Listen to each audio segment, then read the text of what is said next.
en acceptant qu'on nous dise que nous sommes des pays sous-développés, c'est accepter d'être mal nommé. Absolument. Et c'est ce que je dis dans Trace. Et on ajoute au malheur du monde. Absolument. Comme Camus le disait. On ajoute au malheur du monde en se nommant mal. Mais en se nommant mal aussi, on voile les ressources lumineuses de qui nous sommes. Oui. Donc c'est pour ça que entreprendre le travail de dénomination et de renomination est absolument important. Et j'insiste, à chaque fois que l'on dit ça, on a l'impression qu'en fait on ne veut pas assumer la part ombrageuse. Non, mais nous ne sommes pas notre part ombrageuse.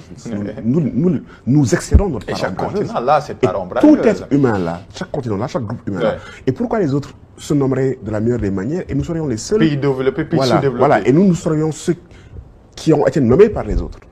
Oui. Et c'est important. Oui. C'est-à-dire que nous avons accepté d'être nommés de manière handicapante.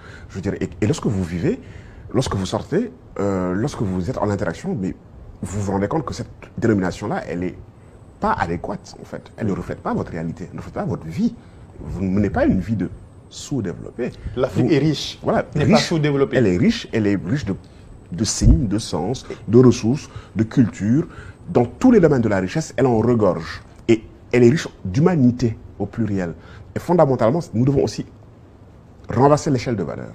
Rappelez au monde que ce qui est fondamental, c'est que les humains aient une expérience existentielle qui est la plus féconde qui soit, qui est une vie qui est la plus riche de sens qui soit, qui est la plus épanouie que ça. Et là-dessus, l'Afrique n'a rien à apprendre du monde. Au contraire, elle a des ressources à apporter au monde sur le vivre ensemble, sur la liaison sociale, sur un certain nombre de problématiques qui épanouissent les individus. Des gens quittent des villes où les trains arrivent à l'heure, où les rues sont propres, pour aller vivre dans des endroits où ils sentent que la vie elle est vibrante. Et là-dessus, le continent n'a absolument rien à apprendre du monde. Au contraire, il a à apporter au monde.